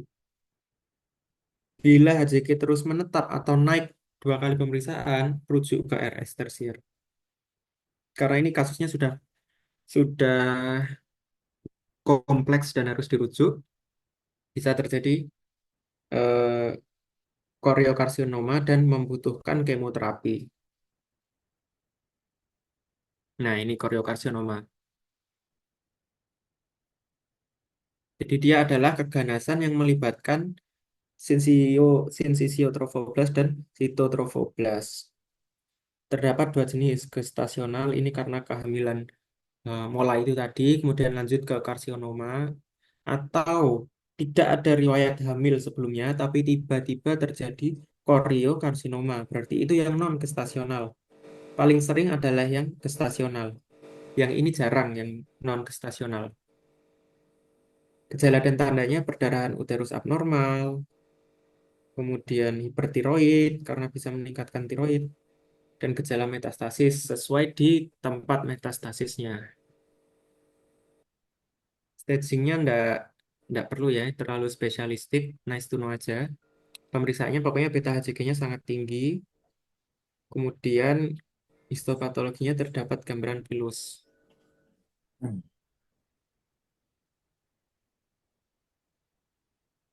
Tata laksananya juga eh, spesialistik, nice to know aja. Jadi kalau stage 1 sampai 3 masih methotrexate, tapi kalau sudah stage 4 itu sangat disarankan reseksi dan kemoterapi.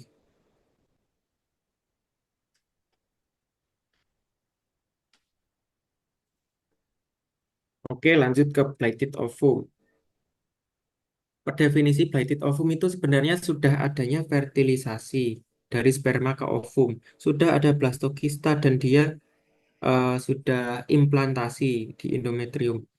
Sudah dilapisi oleh trofoblast, bisa menghasilkan beta HCG.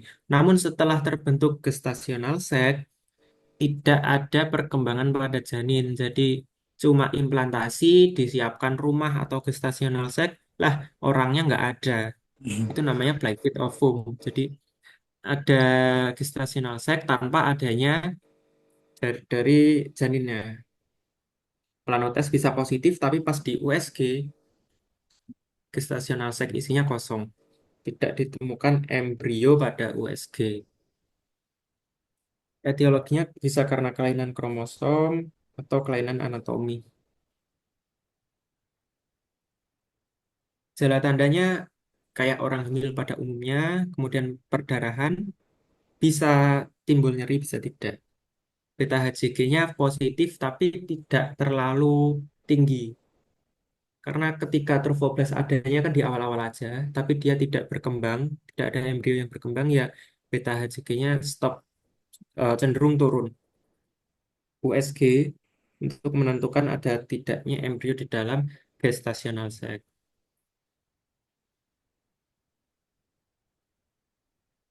Simptomatik aja kalau nyeri ya dikasih analgesik secara umum. Kuretase untuk definitifnya. Kemudian dicari etiologi penyebabnya. Kalau infeksi ya diterapi infeksinya. Kalau autoimun ya diterapi pakai imunosupresan.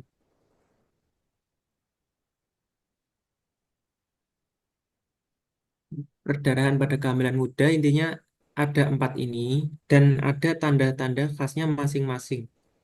Jadi blighted ovum ya kayak tadi ya. Orang hamil tapi gestational sac-nya kosong. KET jelas triasnya dengan planotes yang positif.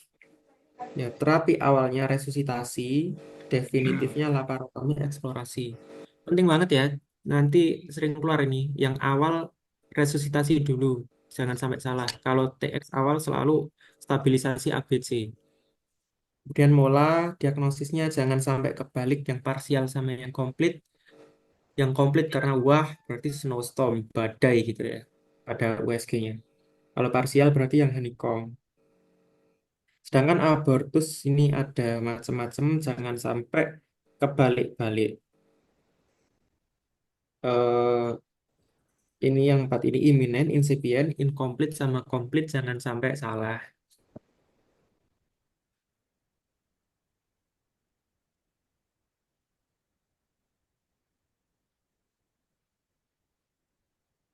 Oke, lanjut ke perdarahan yang antepartum. Perdarahan antepartum itu pada usia kehamilan,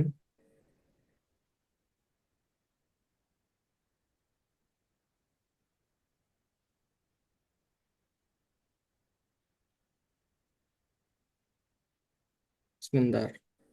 Ya, jadi usia kehamilannya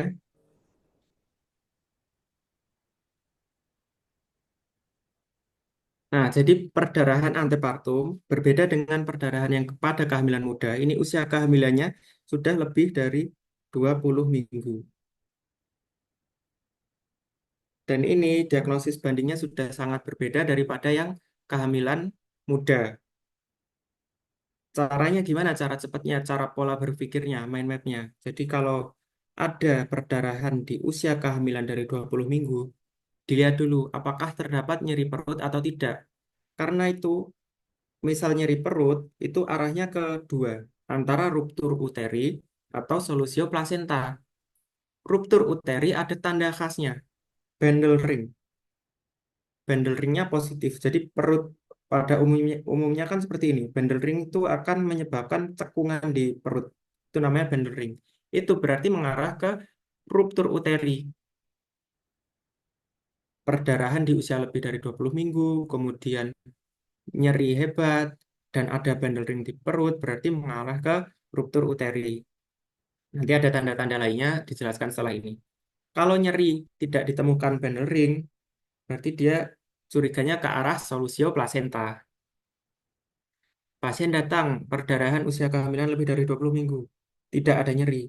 Berarti arahnya kedua, plasenta previa atau fasa previa. Tinggal dilihat apakah terdapat fetal distress. Kalau ada ya berarti ke arah fasa previa. Kalau klinisnya ringan, perdarahannya ringan, nggak nyeri, nggak ada fetal distress, berarti ke arahnya plasenta previa. Kemudian eh, kita lanjut dulu ya ke plasenta previa. Di plasenta previa itu implantasi plasenta pada tempat yang abnormal. Jadi kan biasanya kalau implantasi kehamilan itu plasentanya di bagian atas atau mendekati kepala ibu. Sedangkan plasenta previa ini kondisi plasentanya itu perlekatannya ada di bawah. Jadi di dalam uterus itu plasentanya itu ada di bawah ini perlekatannya. Itu namanya plasenta previa. Sebenarnya tidak semengganggu perdarahan antepartum yang lain ya karena dia mengganggunya nanti di proses persalinan. Jadi mungkin ada perdarahan, tapi tidak sampai fetal distress, tidak sampai menyebabkan shock pada ibu. Faktor risikonya itu ada riwayat sebelumnya, riwayat SC, multiparitas, gravida tua, atau kehamilan yang multiple.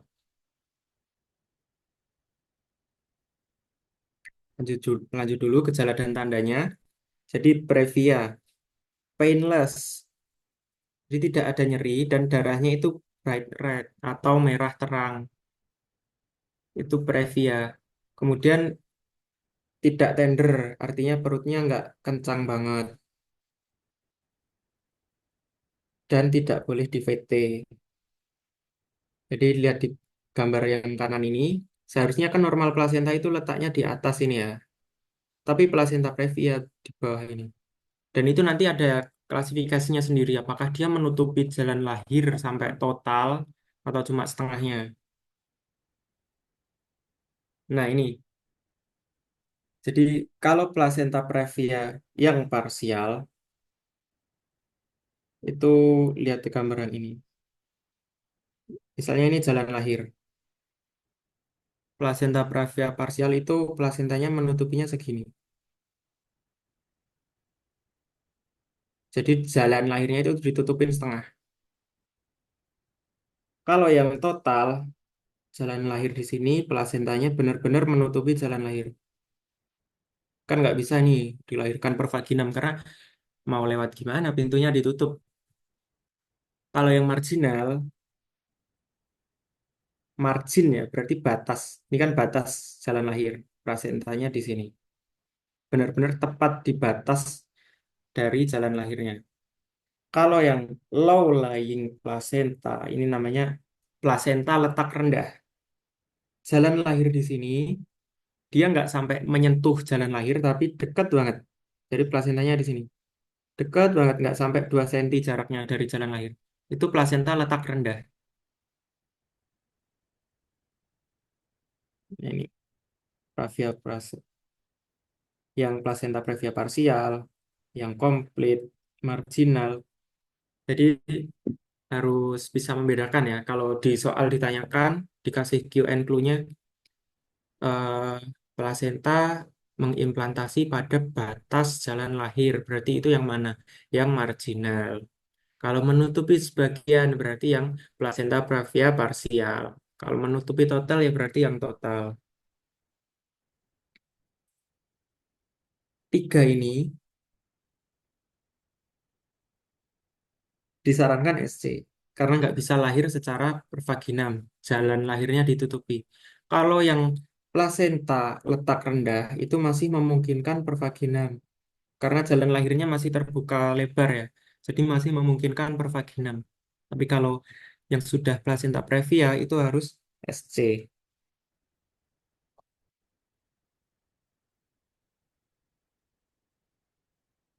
Diagnosisnya ini secara klinis perdarahan tanpa nyeri, darah segar, darah warnanya merah ya, merah segar. Bisa shock kalau banyak sekali dan dibiarkan, kalau terus-menerus ya. Kalau enggak ya ringan aja. Tidak ada kontraksi uterus. Pemeriksaan penunjangnya adalah USG transvaginal.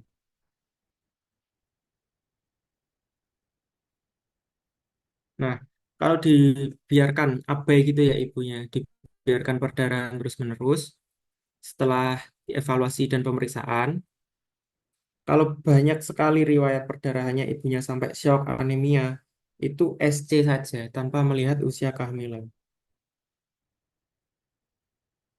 Kalau masih ada waktu 2 hari untuk pematangan paru ya dimatangkan dulu. Kalau kondisinya sudah jelek sekali ya SC langsung. Kalau dari jumlah perdarahan sebenarnya sedikit, cuma flek-flek gitu aja, tidak ada gangguan hemodinamik pada ibu, janinnya juga masih sejahtera, ya sudah ditunggu sampai aterem atau sampai 37 minggu nggak apa-apa. Nanti baru dilahirkan ketika bayi benar-benar sudah aterem.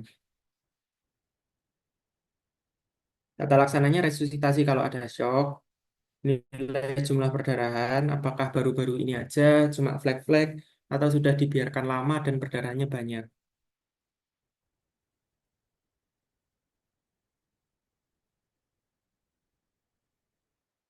Nah ini, ekspektatif atau konservatif, itu syaratnya masih preterm dan perdarahannya sedikit.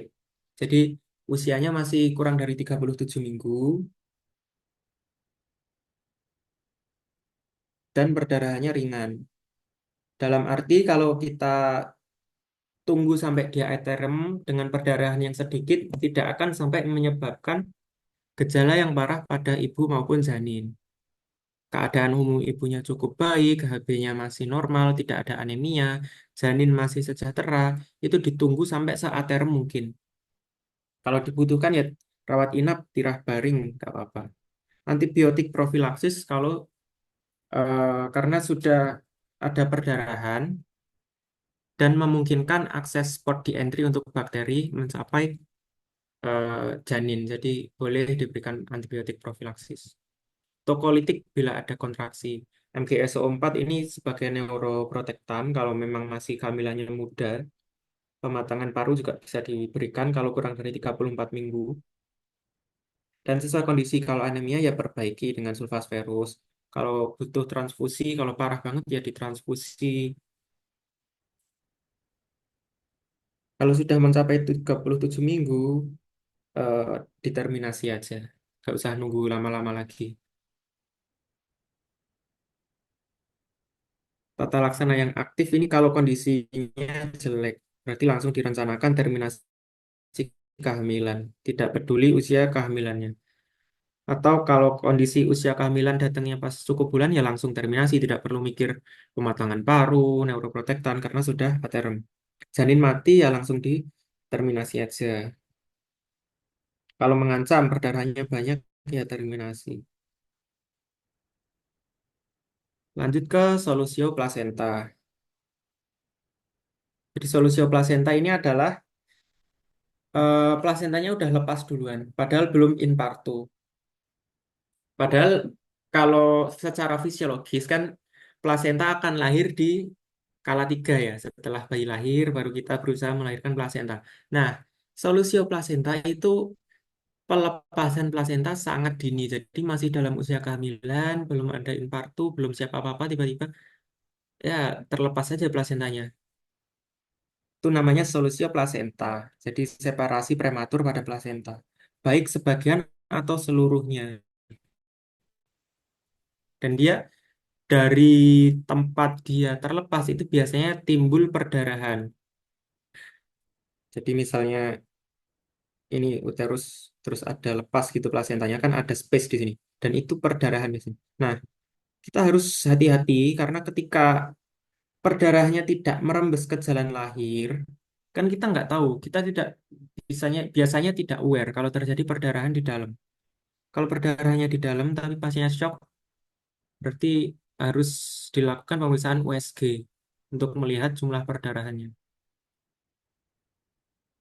Faktor resikonya bisa karena hipertensi, trauma abdomen jelas, adanya benturan di perut misal bisa menyebabkan solusio plasenta. Riwayat solusio sebelumnya, dan ini peregangan uterus berlebihan, misalnya karena gemeli, ada lebih dari satu janin di dalam uterus. Lalu atau polihidramnion sehingga eh, uterusnya diberi tekanan karena air yang lebih banyak, dia harus meregang, bisa terjadi solusio plasenta. Nah, ini gejala dan tandanya itu kalau plasenta previa darahnya bright red atau merah terang, pada solusio plasenta itu dark red, merah gelap. Kemudian perutnya tegang, nyeri perut, dan bleedingnya itu sering kali mengarah ke shock karena perdarahannya banyak. Dan dia nyeri terus-menerus, tidak berkurang sama sekali, darahnya merah gelap, kemudian perutnya tegang. Ini bisa internal bleeding, artinya darahnya ketahan ya, ketahan di antara uterus dan plasenta. Kemudian bisa juga external bleeding kalau bisa merembes atau karena memang letak plasentanya ada di bawah. Nah, ini secara klasifikasi mirip dengan plasenta previa. Jadi dia ada parsial kalau lepasnya itu memang baru setengah dari plasenta. Kemudian total ya lepas semua berarti. Itu berdasarkan perlekatannya atau perlepasan plasentanya. Kalau berdasarkan perdarahannya, ada refill dan conceal. Jadi refill ya sampai bocor ke bawah, artinya diketahui ya refill. Kalau conceal ya tersembunyi, perdarahannya masih di dalam. Secara lepasnya bisa parsial atau total, secara perdarahan bisa conceal atau refill.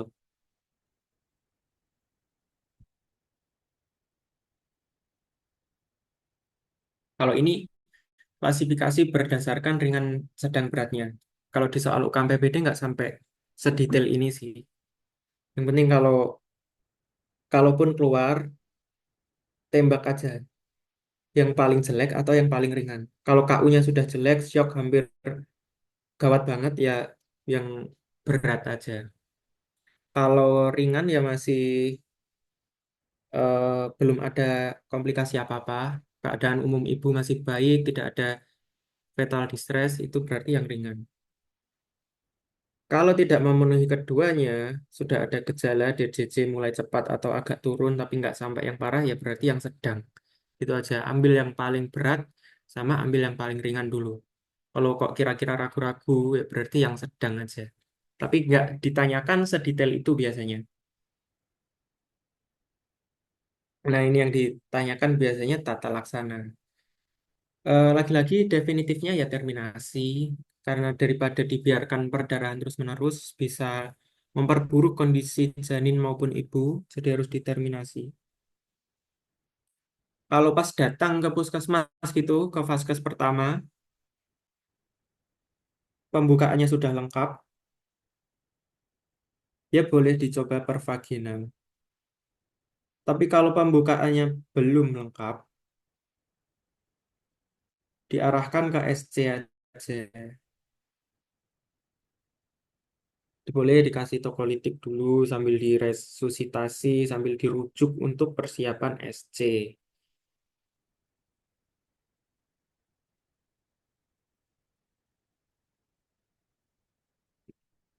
Jadi rujuk ke vaskes sekunder perdarahan minimal tidak ada shock. Kalau sudah pembukaan lengkap ya per vaginam boleh. Kalau belum lengkap ya SC aja.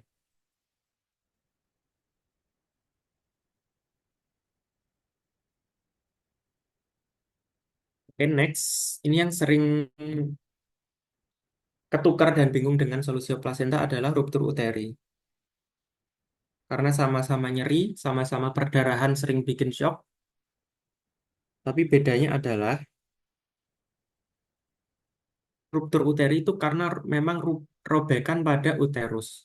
Jadi bisa terlihat itu robekan dinding rahim.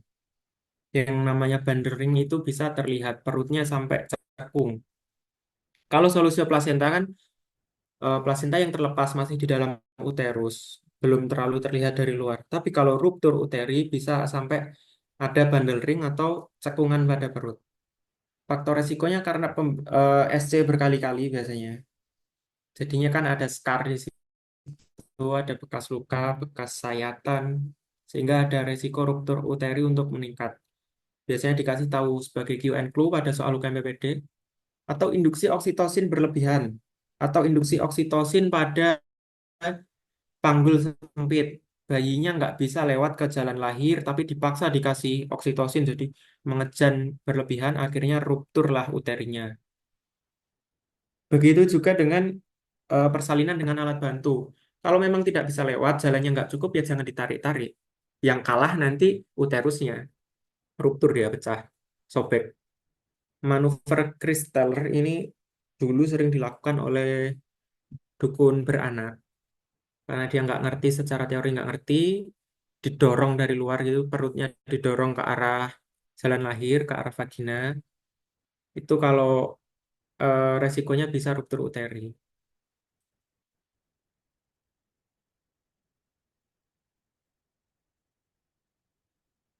Nah, ini klasifikasinya tidak ditanyakan biasanya, tapi nice to know aja, bisa terjadi ruptur komplit dan ruptur uteri incomplete. Karena perut kan banyak lapisannya tuh.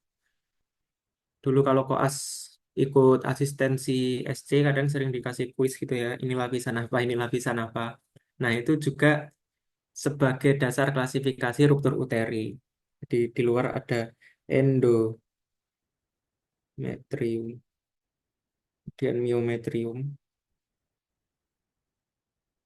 parametrium, peritoneum. Kalau semua ini robek, berarti yang komplit. Tandanya ini, bagian janin teraba jelas. Jadi muncul Q&A clue di soal itu, ketika dipalpasi abdomen teraba bagian janin sangat jelas. Berarti itu mengarah ke ruptur uteri. Tapi kalau ruptur uteri incomplete, peritoneum visceralnya masih intak. Jadi ketika dipalpasi, masih ada penghalang antara bagian janin dengan tangan pemeriksa. Jadi masih agak samar-samar lah.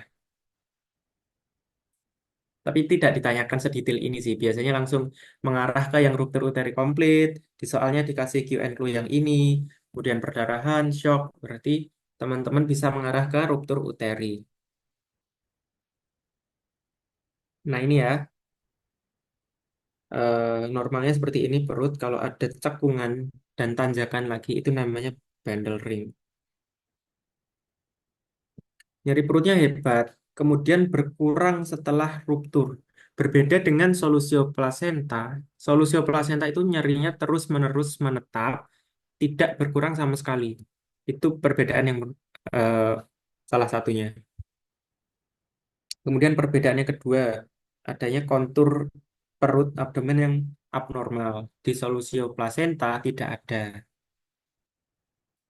Bagian janin mudah dipalpasi. Kalau di solusio plasenta justru malah susah karena bagian uterusnya kan ketutup darah tuh karena solusio plasenta. Apalagi kalau perlekatan plasentanya di dekat-dekat dengan perut bagian depan. Jadi dipalpasinya makin susah, DJJ-nya makin tidak ada. Tapi kalau ruptur uterus, bagian janin mudah dipalpasi. Tata laksana awal selalu stabilisasi ABC, C sirkulasi ini hidrasi dengan cairan IV, kemudian rujuk ke RS untuk laparotomi. Bedanya apa histerorafi dengan histerektomi? Histerorafi itu masih bisa dijahit, jahit perbaikan. Histerektomi itu diangkat semua. Biasanya kalau misalnya rupturnya sudah parah, tidak beraturan, tidak mungkin untuk dipertahankan, itu ya di histerektomi. Atau resiko perdarahannya tinggi pada usia ibu-ibu yang usia sudah lanjut, misal sudah 40 tahun, anaknya sudah banyak, boleh juga dipertimbangkan histerektomi. Antibiotik profilaksis seperti biasa, ampicillin. Pokoknya kalau nggak ampi, genta ya metro kalau di kasus-kasus obstin.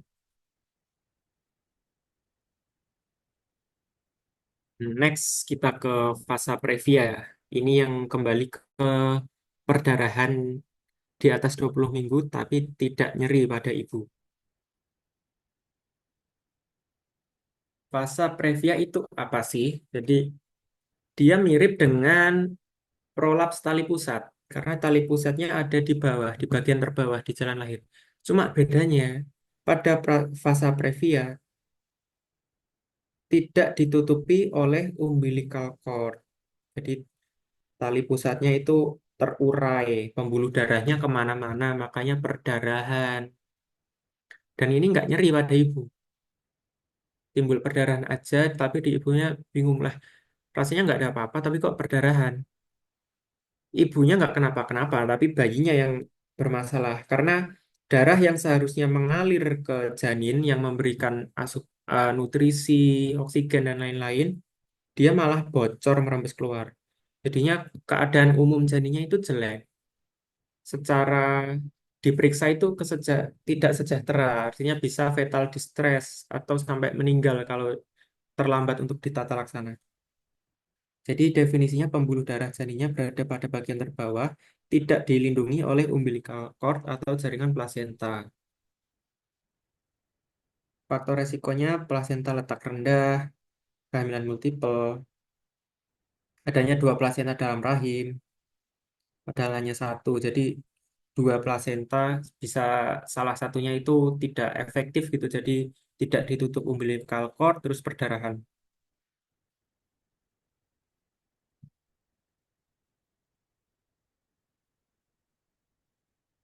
Asimptomatik memang pada ibu tidak ada nyeri karena cuma perdarahan aja dan ibunya bingung karena tidak merasakan gejala apa-apa. Tapi adanya fase previa itu menyebabkan distres janin. Bisa bradikardi. Awalnya takikardi sebagai kompensasi. Jadi janinnya itu shock, tidak dapat asupan darah. Lama-lama kalau sudah kompensasinya capek ya nanti bradikardi turun, fetal distress, lama-lama bisa meninggal. Nah ini dilakukan APT test atau Clay-Howard test itu untuk membedakan apakah ini darahnya dari ibu atau darah fetal. Kalau darah fetal itu berubah menjadi pink. Bisa juga USG yang transvaginal. Nanti tampak pembuluh darah yang di antara serviks dan bagian terendah.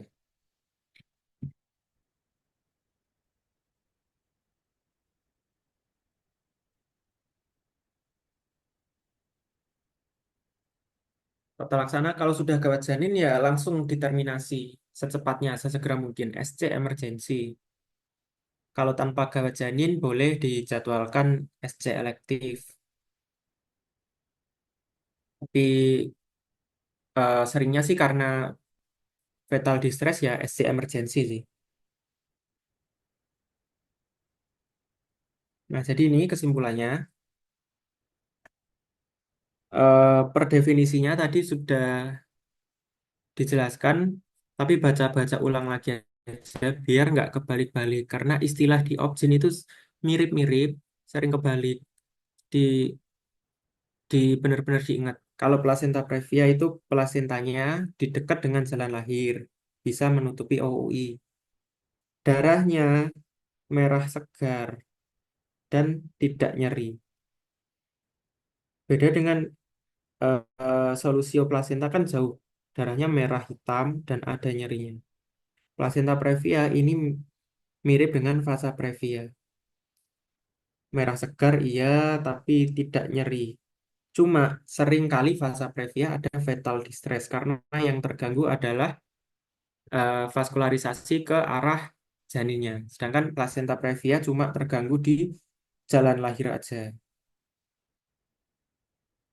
Sedangkan solusio plasenta itu lawannya adalah nanti ruptur uteri yang harus dibedakan.